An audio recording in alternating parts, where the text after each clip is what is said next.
Pelo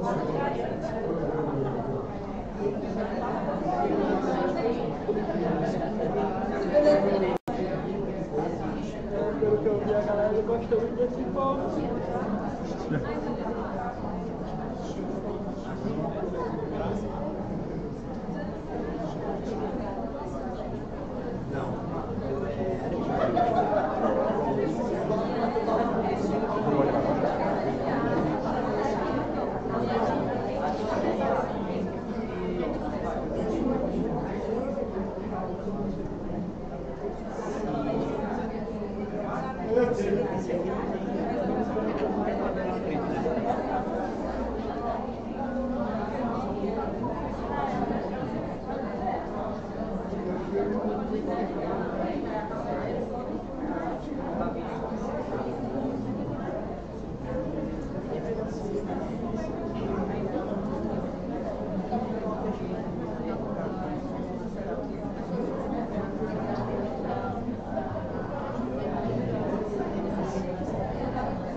O cara jogando os pau para trás. Eu vi, mano. Mas pior que a gente tá achando legal.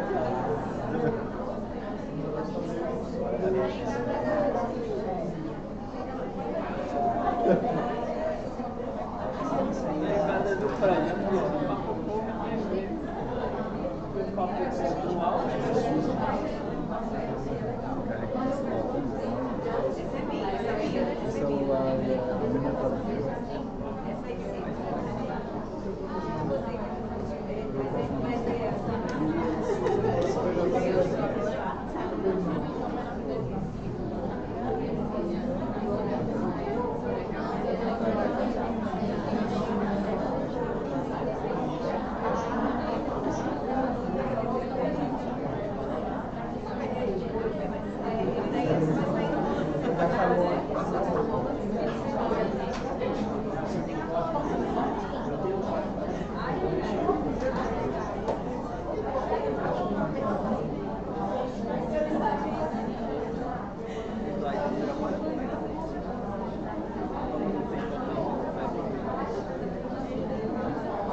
Se ele pegou, deu direto. É louco isso. É, porque sempre tem que chegar no momento que ela tá. Dá pra compartilhar dizendo que é o palestra.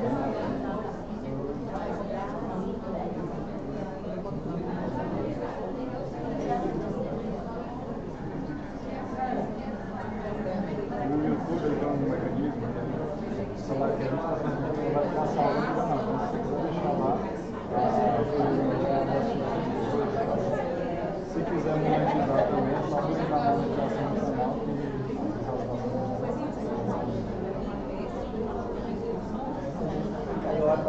Caiu na mesa. Já tô gelada, minha mão tá gelada, já tô aqui, eu tô encolhida, já longe eu vou.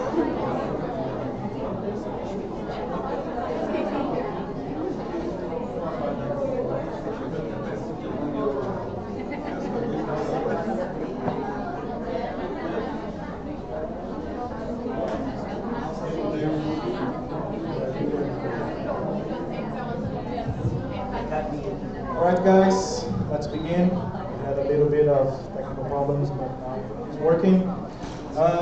This afternoon we're going to have, continue having two very good talks.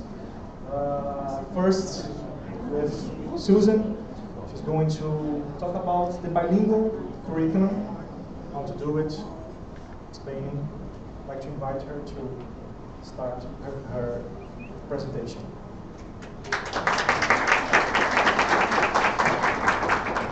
Thank you, Hugo. I'd like to begin by welcoming you all back from lunch, and it's my challenge to keep you awake now. So we all have our challenges. And also by thanking the organizers, thank you so much for inviting me to be here. I hope that I can share some useful practices and that everybody can take home a little bit of what I have to share here today. Also, I would like to say that this presentation will be bilingual. I hope you all agree. I assume that all of you speak both Portuguese and English. Am I right? Yes? So we can switch from one language to the other according to, actually I think my slides were created based on my life experiences, and so those experiences that I lived in English are mostly in English, and also my references that I got in English are in English, and references I have in Portuguese will be also in Portuguese. So we'll carry on like that. Okay, a little bit about myself. I have these logos, I think, just to tell you a little bit about myself. So I'm part of Grupo LACE, Linguagem, Educação e Contextos Escolares, and PUC São Paulo. I'm also a general coordinator for elementary and middle school at Esfera Escola Internacional in São José dos Campos. I don't know if you're familiar with São José dos Campos, but I like to say that it's our Silicon Valley of Brazil, because, because we have ITA and CTA and Embraer and INPE, and actually that's how it all started, because my dad is British, and he came to Brazil more than almost 50 years ago. He came for a conference at INPE, and that's where he met my mom, who was an interpreter at this conference. And then along came the rest of the family. So I grew up as a bilingual child. I started speaking English at home, at school. I went to an international school in São José dos Campos. At the time it was called Escola Internacional do Vale do Paraíba.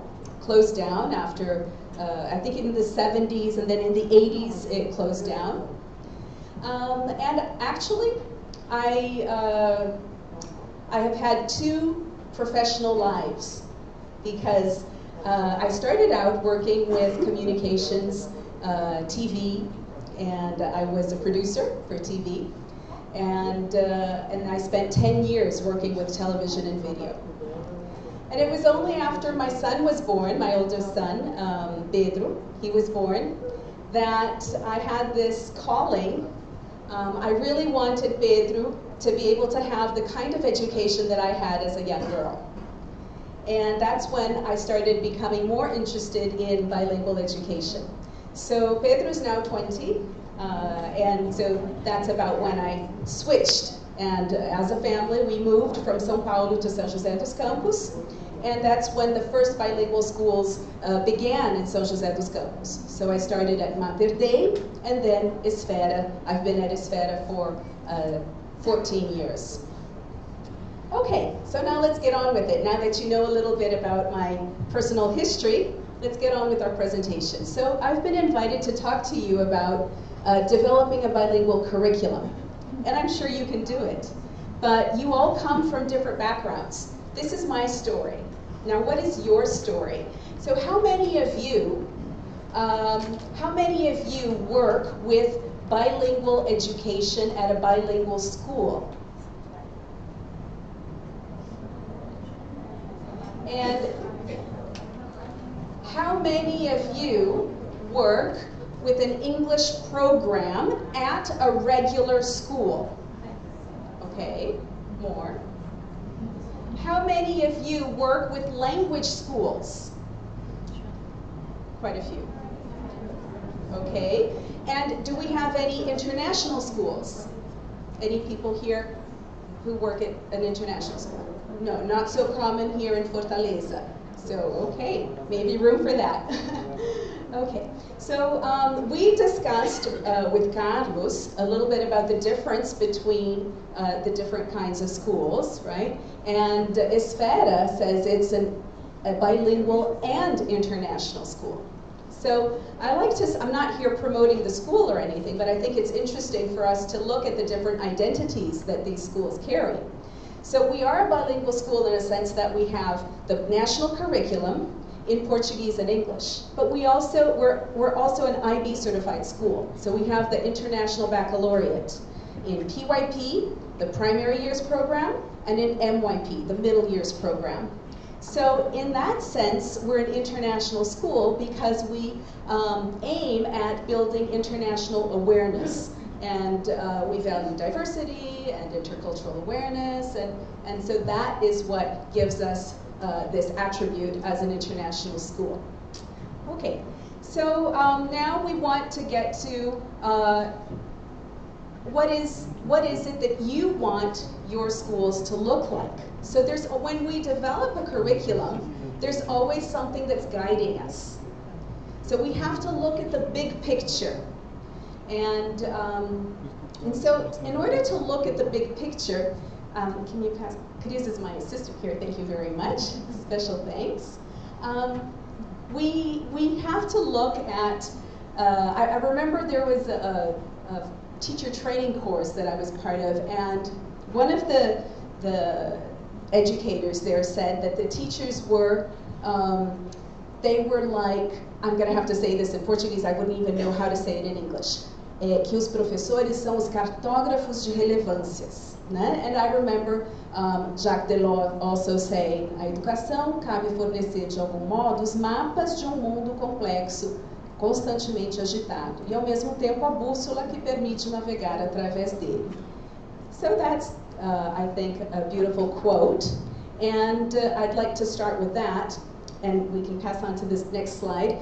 Have you received a handout that I let Hugo? No, not yet. Hugo has a handout for you, and that is an article from the Harvard Education newsletter or magazine, and it's about David Perkins' publication.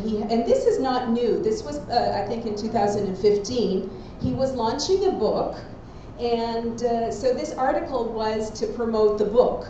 And they like to say that, I don't know if you're familiar with David Perkins, but he is one of the leading professors at the Harvard University, at the Harvard School of Education and Project Zero. So he works with Howard Gardner and Project Zero. So he's one of the big names. And David Perkins, he is very knowledgeable and inspirational. So he started, I once saw him in Lima, and he started his speech exactly like this. So he likes telling this story. I think many of you have probably seen a little video about a little boy who is about to catch a train, and then he loses a shoe. Yeah. And then he looks back, and what does he do? remember, he just throws his other shoe so that somebody can use his shoes. Otherwise, what good would it be for him to have one shoe? So David Perkins starts talking about what is really meaningful in life and in education. What are the residuals of education? What is it that we want our students to carry with them throughout their lives after leaving school? Well, we never leave school, right? But let's think, what is it that what are the attributes? What are these residuals of education that we want our students to carry? So this is the big picture.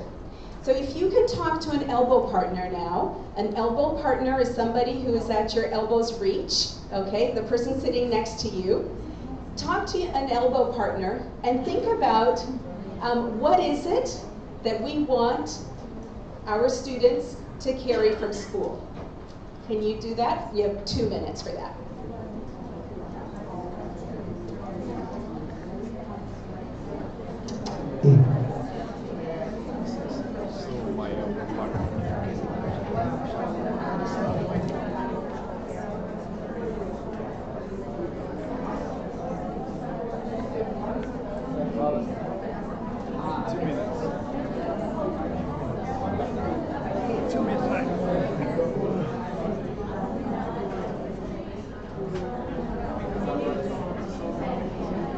What is it that we would like our students to take away from school? What do we want them to be like when they leave school?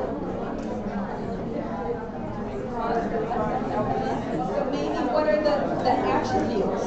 What are the characteristics? What is your profile that you would like to have after leaving school?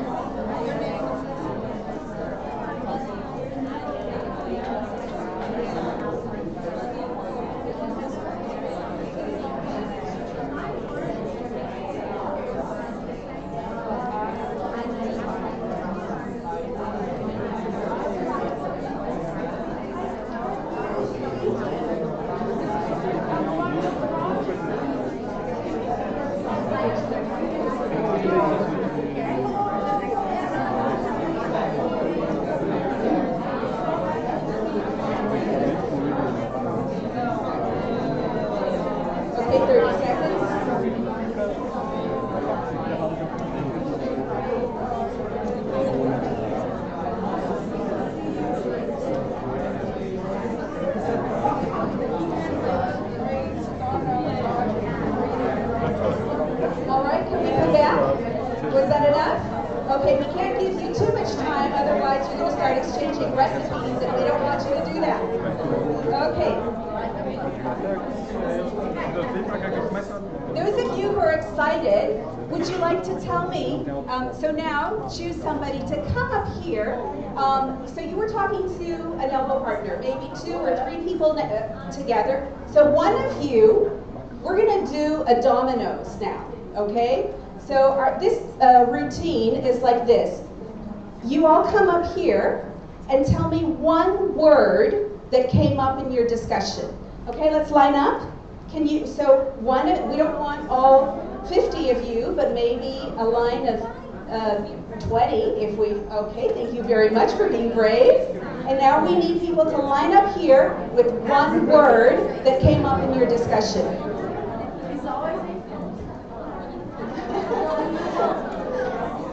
Let's be brave, people. Oh, come on, 4.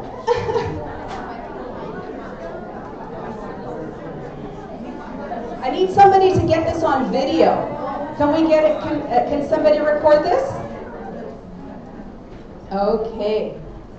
Well, I know. So this routine is called dominoes because, like the dominoes, we're going to go flipping, you know, from one to the next. All right? This good? Okay, so we're going to have a show of words now related to what is it that we would like our students to carry along throughout their lives. What attributes we would like them to have. So you're going to say one word.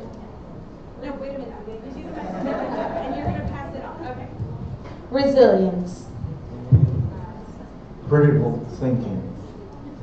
Action. Citizenship. Inspiration.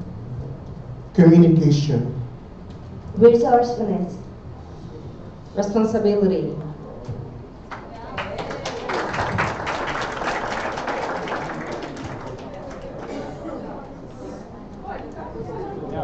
Thank you very much. You were wonderful. Okay, so we had our dominoes.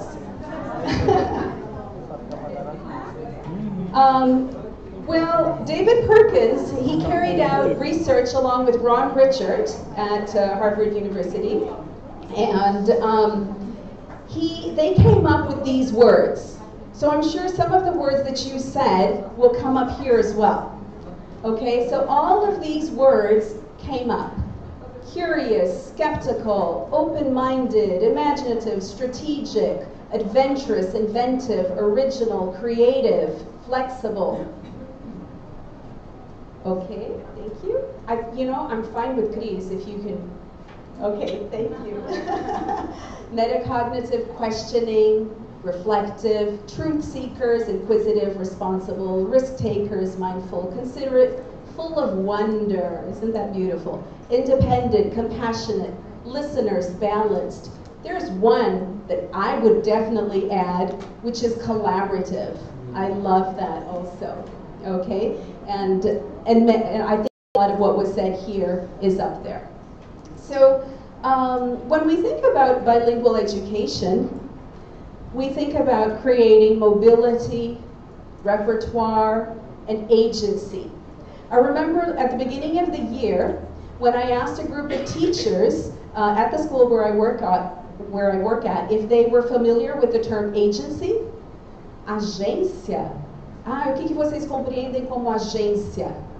A agência, eu conheço a agência bancária, agência, né? Então, é uma palavrinha que tem aparecido muito na educação, né? Então, eu acho que anos atrás, talvez o protagonismo, né? Empreendedores, sujeitos empreendedores, protagonistas, e agora a agência vem assumindo um espaço maior.